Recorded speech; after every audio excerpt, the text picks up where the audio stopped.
Big revolver, yes. 44 Magnum. They don't have the underfold here, like they're more like this. That said, this is a relatively older gun that we've used. Safety up front. First, the gun has to be cocked. You have a loading rod, basic iron sights on there. Number 15, the Glock 37, $700. The Glock 37 in 45 GAP is a tough, accurate, and highly user-friendly handgun that faces the first serious challenger in its history, the Glock 37 chambered for the proprietary 45 Glock auto pistol, GAP. The Glock 37 is a full-size yet standard frame service pistol like the Glock 17 or 22, and it has become a staple in the history of the fighting handgun. It is chambered from the 45 GAP Glock auto pistol cartridge, which was initially designed for the 45 ACP cartridge. Speer was the initial ammunition manufacturer, offering both a 185-grain gold dot JHP and a 200-grain flat-nose FMJ loading.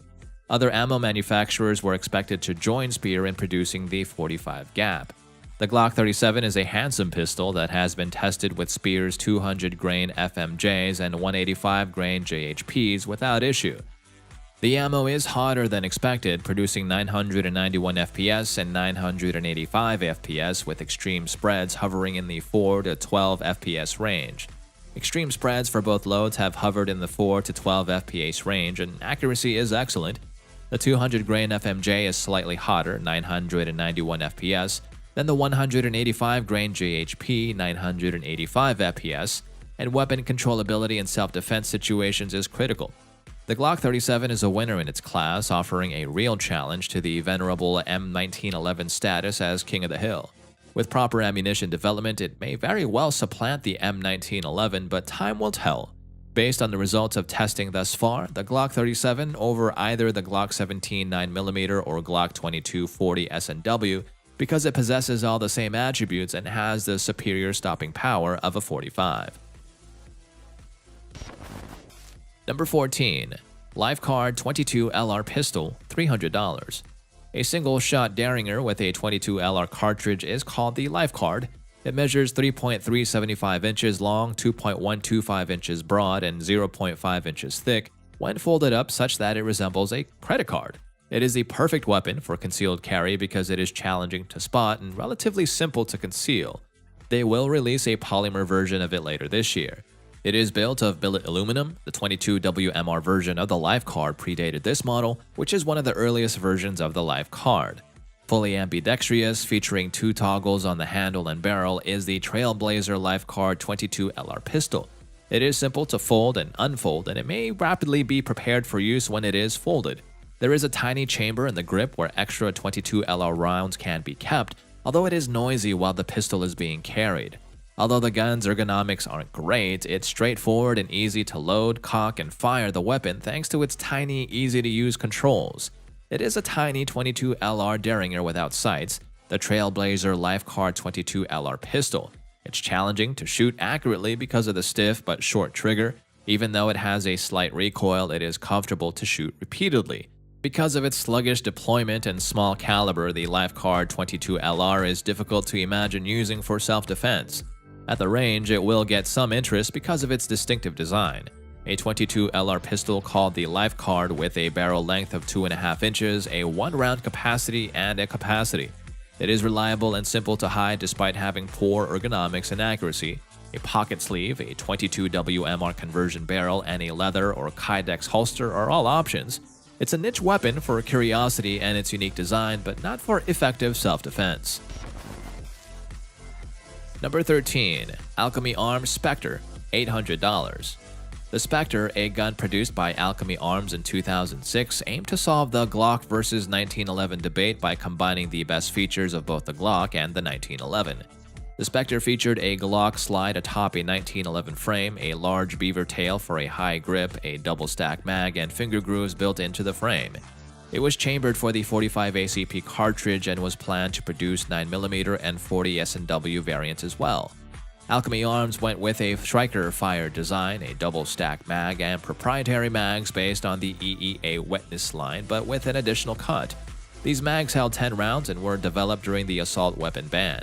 The Spectre was advertised as the safest pistol ever, with internal safeties like drop safety and firing pin block, grip safety, and 1911-style manual safety. It also had a lockout feature that locked the slide and trigger, preventing the user from removing the mag. However, the Spectre faced quality control and reliability issues, with some reports of unreliable ammo types and loads. The gun was priced at $799, much more expensive than a standard Glock. Additionally, the Spectre had a heavy and long striker fire trigger, which was not impressive. Production was slow, and the Spectre seemed like a middle child, lacking enough Glockish features to draw in Glock owners and enough 1911 features to capture 1911 fans. Explains why nobody in America wants to buy this gun. Alchemy Arms never produced the 9mm model, and rumors suggest that a few 40 S&W variants were reproduced, but these might not have moved past the prototype stage. Rumors suggest that the military tested the Spectre, but the exact reason and when is not known. Number 12. The Colt 2000, $500. Colt's manufacturing company produced the Colt 2000, a semi-auto pistol in the late 20th century. It was first presented in 1991 with the intention of being a revolutionary design with numerous cutting-edge features. It was not well received though, and it is frequently regarded as one of the worst weapons ever produced. The Colt 2000's inconsistent performance was one of the key causes of its poor reputation. Numerous customers noted frequent issues with the feeding, extracting, and ejecting of rounds. These reliability problems were attributed to the pistol's intricate and untested design. The gun had a rotating barrel locking mechanism that was supposed to lessen recoil and improve accuracy, but it created more issues than it resolved. The Colt 2000's ergonomics were also criticized. Many shooters found the grip design and angle to be unpleasant, which resulted in poor control and accuracy. The pistol's shootability and user experience were further hampered by the hefty and uneven trigger pull. The Colt 2000's meager commercial success was another component in its negative image. The firearm was not well liked or accepted by the general public, law enforcement organizations, or military personnel. It was quickly eclipsed by more dependable and well-established rivals in the guns industry. The Colt 2000 was eventually abandoned in 1993, only a few years after it was introduced as a result of several design faults. The handgun has earned a spot among the least desirable weapons ever produced due to its limited production run and bad reputation.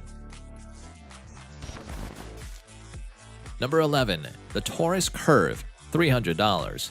The Curve is a semi-auto blowback-operated subcompact handgun chambered in .380 ACP designed for armed self-defense within 15 feet.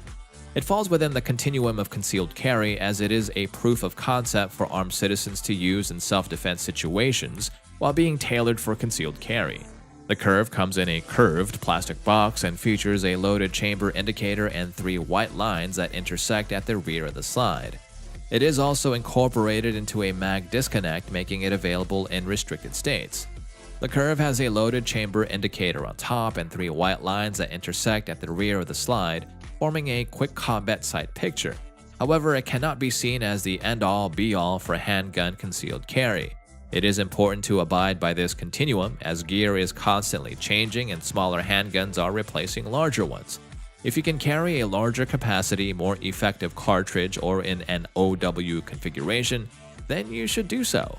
The Curve's trigger is atrocious, with a heavy, almost double action pull for every shoot and a long reset. The trigger guard protector comes with the firearm, but the retention loop is not part of the protector. The plastic protector does not keep the price down, but it does protect the trigger guard from foreign objects. The Curve's curve effect is not well suited for those not experienced with firearms, as it prints less than an S&W shield, and the belt clip is positioned too far into the belt line. The wide intersection of the combat sights is also not very good, and there is no mechanical adjustment for this. If Taurus could create a low-profile ridge or other sight alignment aids, this would significantly improve accuracy. Overall, the Curve is a good choice for those needing a deep concealment option with low visibility and a low visibility profile. Number 10. The Desert Eagle 50 AE, $1,900. As the world's largest centerfire handgun cartridge, the Desert Eagle 50 AE was created to be a semi-auto pistol. Prior to 1995, Soco Defense took over production. It was created by Magnum Research Incorporated and manufactured by Israel Military Industries. The enormous weapon has additional calibers, including the 44 and 357 Magnums available for chambering. The 50 AE's rim is the same size as that of the 44 Magnum, and to make room for the half-inch projectile, the case tapers slightly to a diameter of 0.54 inches. The 50 AE's rim is the same size as that of the 44 Magnum, and to make room for the half-inch projectile, the case tapers slightly to a diameter of 0.54 inches. Having a 6-inch carbon steel barrel, the Desert Eagle 50 AE is a single-action pistol. It has a 4-plug bolt and a port beneath the chamber through which gas is sent when a shot is fired. The muzzle flash is intense, and there is a powerful recoil. Although the weapon has a bad reputation for jamming easily, numerous owners claim to have fired more than 1,000 rounds with no problems using factory-loaded ammo. Having a single-action trigger and being a dependable firearm, the Desert Eagle has good accuracy.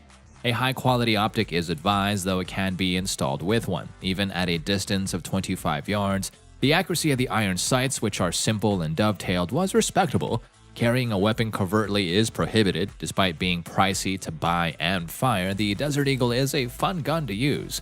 Due to the size, weight, and simplicity of a revolver versus a semi-auto, hand-loading has been noted by hand-loaders to be a beneficial cost-saving method, but it is not advised for bare defense. Motoring coupons ought to be included in the container, and it ought to be utilized confidently and with experience. Number 9. USFA ZIP 22LR $200. The USFA ZIP 22LR, a space-age themed pistol, was a controversial firearm that was introduced in 2012. The company, a Connecticut-based firearms company, was known for producing high-quality Colt revolver clones that were affordable and popular in the single-action shooting society. However, in 2011, the company decided to plan for the future, focusing on the future of cowboys to aliens. The USFA ZIP 22LR was initially announced on TFB in November of 2012 and was initially a popular and affordable option for collectors. However, the gun faced numerous issues, including cold weather and lack of exposure. Despite these setbacks, the USFA ZIP 22LR was eventually discontinued, and the gun community mourned the loss of their great revolvers. The ZIP was initially a fun and unique pistol, but it failed to be anything but a unique conversation starter. Its unique design, heavy use of polymer, and compatibility with Ruger 10/22 mags made it appealing to people who like weird stuff and don't want to pay a ton of money. The ZIP's fatal flaw is that it only allows for 5 rounds in before suffering a complicated malfunction. The user experienced frustration with the ZIP as it only needed to plink to win a competition. The user's experience of the ZIP grieving process highlights the importance of understanding the potential issues and addressing them if the gun actually works. The USFA ZIP 22LR gun has been a disappointment for many users, with issues such as the 2 charging handles near the muzzle, which are unsafe and can strip the next round. The trigger is long and heavy, and the gun jumps when firing. The sight is simple, but the gun is quite accurate. The low recoil of the 22LR keeps things comfortable, but the ascent is large and small hands need not apply. The gun lacks a proper grip, so the user uses an extended mag as a replacement. The crossbolt safety is easy enough to access, and there is a short rail on the bottom that could be attached to a small laser. Overall, the USFA ZIP 22LR is a disappointing and unredeemable firearm. Number 8.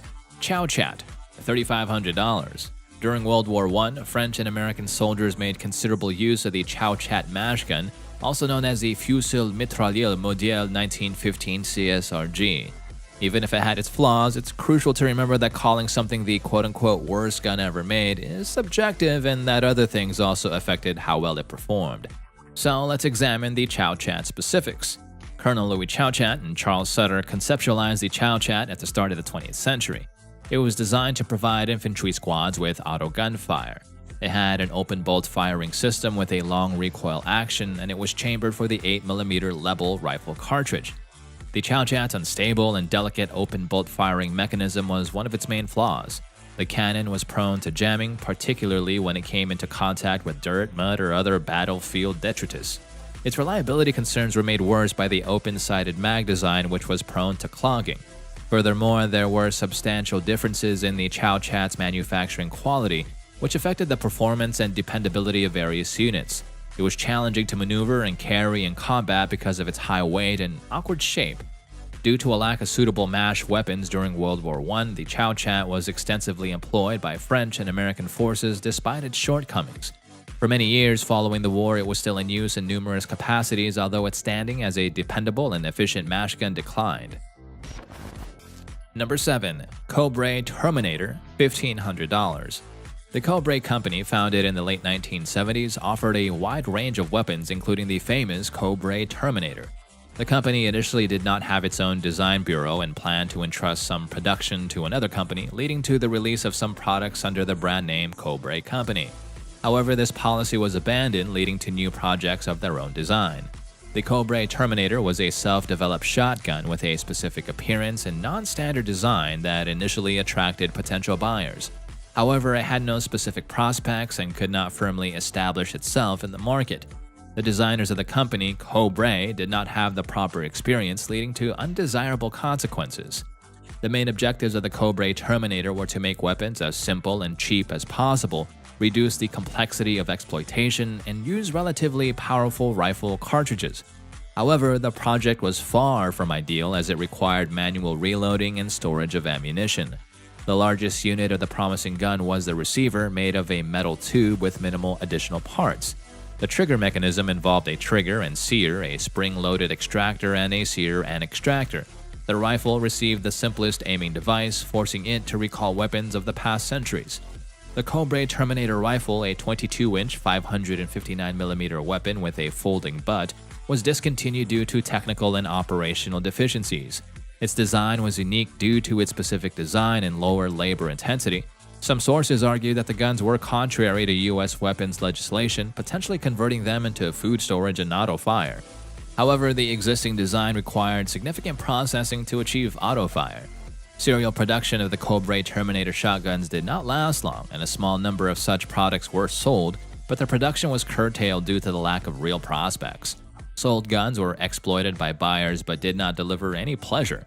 The early coagulation of mass production led to interesting consequences, with the quote-unquote worst shotgun from an unsuccessful sample turning into a collection value. Number 6. The Glock 40 MOS, $600. The Glock 40 fills a peculiar void in the world of firearms. It is based on the company's well-known polymer frame and blocky slide layout. Competitive shooters will appreciate its 6-inch long barrel and accompanying long slide.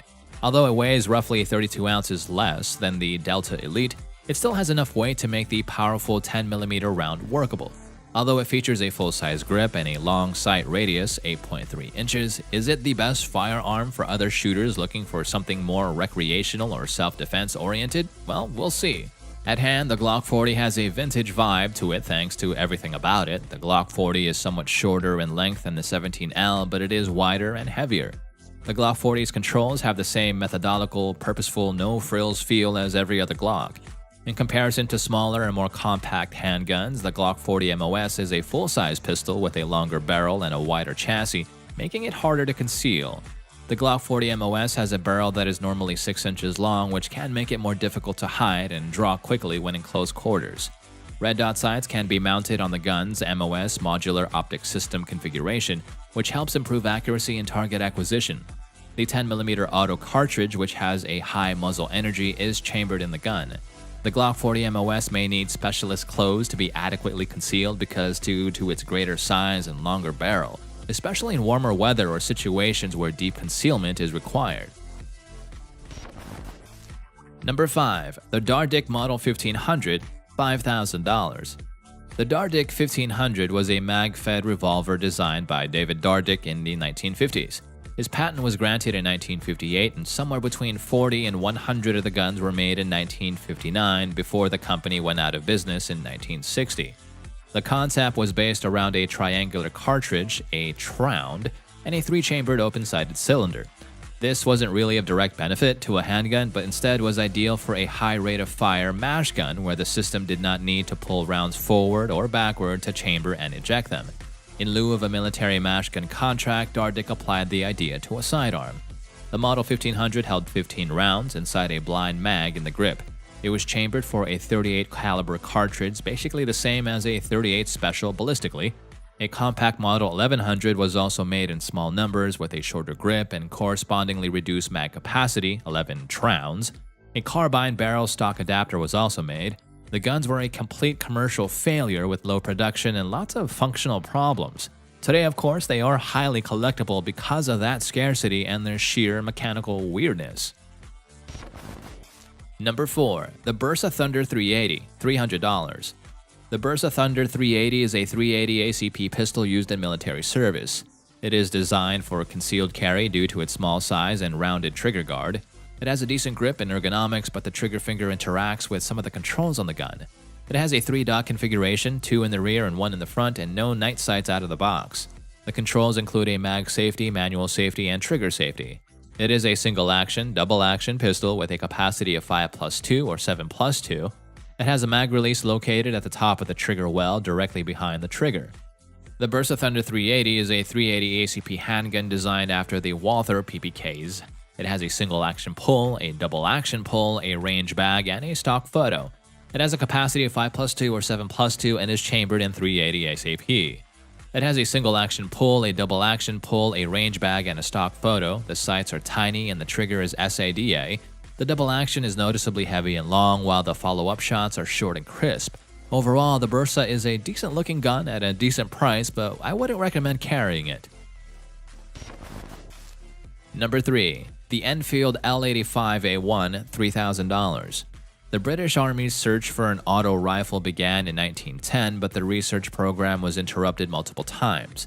In 1950, a design was approved, but the Belgian FN-FAL and 7.62mm NATO cartridge were dropped before the Enfield design was redesigned with a new 485mm caliber cartridge. The Enfield design was rejigged to 5.56mm and approved for service in 1978. The Enfield L85A1 was adopted for use by the British Army in the mid-1980s. The rifle is a conventional gas piston-operated design with a rotating bolt and a carrier and bullpup layout. The standard sight is the SUIT or Sight Unit Infantry Trilux, a short optical telescope with an illuminating source for low-light shooting. The L85A1 is easy to shoot, popular with soldiers, and very accurate. The latest models will be rifled to suit the new SS-109 NATO standard 5.56mm bullet. There is also a heavy-barreled version with a bipod known as the L86 light support weapon. Number 2. Hi-Point C9 Pistol, $200. The Hi-Point C9 pistol is a semi-auto handgun produced by Hi-Point Firearms. While the C9 is often praised for its affordability and simplicity, it is also criticized for its design, ergonomics, and overall quality, which have led to its inclusion on lists of firearms considered less desirable. One of the primary criticisms of the Hi-Point C9 pistol is its design and aesthetics. The firearm has a bulky and boxy appearance which many find unappealing. The grip design and overall shape of the pistol are often regarded as uncomfortable and awkward, making it less ergonomic compared to other handguns on the market. Another significant concern with the C9 pistol is its construction and material quality. The firearm is primarily made of cast zinc alloy, resulting in a heavy and unbalanced pistol. The weight and balance can make it cumbersome to handle and may affect accuracy and maneuverability. The Hi-Point C9 pistol also faces reliability issues. While some users report satisfactory performance, others have experienced frequent malfunctions such as failures to feed, extract, and eject cartridges. These reliability concerns can be frustrating and potentially compromise the firearm's functionality in critical situations. Additionally, the C9 pistol's trigger is often criticized for its heavy and gritty pull. The trigger may require significant force to engage, affecting accuracy and overall shooting experience. Number 1. Big Ol' Magnums, $1,000. Large caliber revolvers or semi-auto pistols chambered in potent Magnum cartridges are known as Big Ol' Magnums, and while they aren't exactly the worst carry weapons, they do have several drawbacks that can make them less suited for regular concealed carry. Larger and heavier than smaller, more compact pistols, Big Ol' Magnums are more difficult to comfortably hide. These pistols shoot potent Magnum cartridges which produce a lot of recoil that can be hard to control. Many Big Ol' Magnums have relatively small mags, and some of them have longer barrels which might make them harder to conceal. Compared to more popular calibers, Big Ol' Magnum ammo might be more expensive and less accessible. Big, huge magnums do, however, have their uses, such as in hunting, outdoor activities, or as a backup weapon. They may be suitable for some purposes due to their enhanced power and efficacy against larger threats, but effective and practical concealed carry may necessitate additional thought and training. And that's all for this video, folks. We'll see you next time at the next one.